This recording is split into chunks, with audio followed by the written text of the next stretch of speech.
আপনারা জানেন যে বিভিন্ন রকম নিবর্তনমূলক ব্যবস্থার কারণে বিশেষ করে গণরুম এবং জোর করে বিভিন্ন রাজনৈতিক অনুষ্ঠানে নিয়ে যাওয়া ইত্যাদি কারণে আমাদের সাধারণ শিক্ষার্থীদের মধ্যে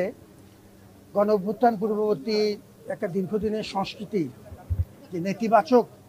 যে রাজনীতি, ছাত্র রাজনীতি, তার একটা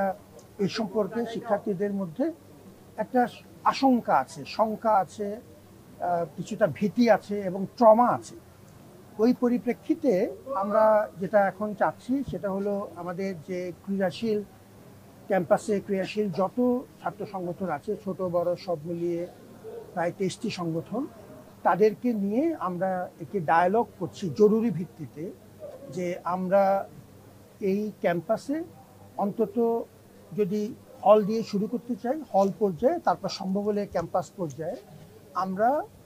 রাজনীতির রূপটা কেমন হওয়া উচিত, শিক্ষার্থী বান্ধব রাজনীতির রূপটা কেমন হওয়া উচিত, এটা আমরা এই আলোচনাটা আমরা শুরু করেছি। এবং এটি খুবই গুরুত্বপূর্ণ হচ্ছে এই কারণে যে আমাদের সামনে ডাকসু নির্বাচন আছে, আমরা সবাই মিলে আপনাদের সহযোগিতায় মাঠে নেমেছি এবং এই নির্বাচনে তো আমাকে ছাত্র সংগঠনগুলোর পূর্ণ ভূমিকা প্রয়োজন এবং আমরা চাই তারা সবাই আসুক। তাহলে সেই ক্ষেত্রে ডাকসুকে কেন্দ্র করে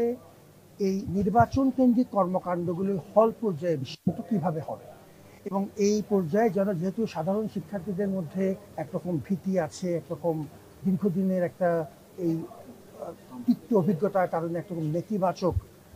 একরকম আবেগ কাজ করছে ছাত্র রাজনীতির প্রতি, আমরা বারবার চাচ্ছি তারা যেন কোনোভাবেই মুখোমুখি না হয়। এবং আমাদের আজকে যে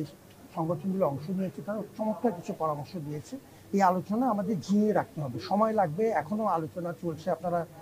প্রায় 3.5 ঘন্টা অপেক্ষা করছেন, আপনাদের সম্মানার্থে আমি একটু আপডেট দিলাম। এটা কঠিন একটি কাজ, একটা মোটামুটি একটা বড় দাগের সমঝোতার মধ্যে আসা, যাতে আমরা নির্বাচনটা শান্তিপূর্ণভাবে করতে পারি এবং শিক্ষার্থীদের সাথে যাতে কোনোভাবেই আমাদের ছাত্র সংগঠনগুলো মুখোমুখি না হয়, কারণ ছাত্র সংগঠনের অনেক বড় অবদান আছে। সুতরাং আমরা চেষ্টা করব যে কোনোভাবেই যেন আমরা নিবর্তনমূলক ব্যবস্থায় ফেরত না যাই এবং আমরা যেন এই নির্বাচনটা শান্তিপূর্ণভাবে সবাইকে সাথে নিয়ে করতে পারি।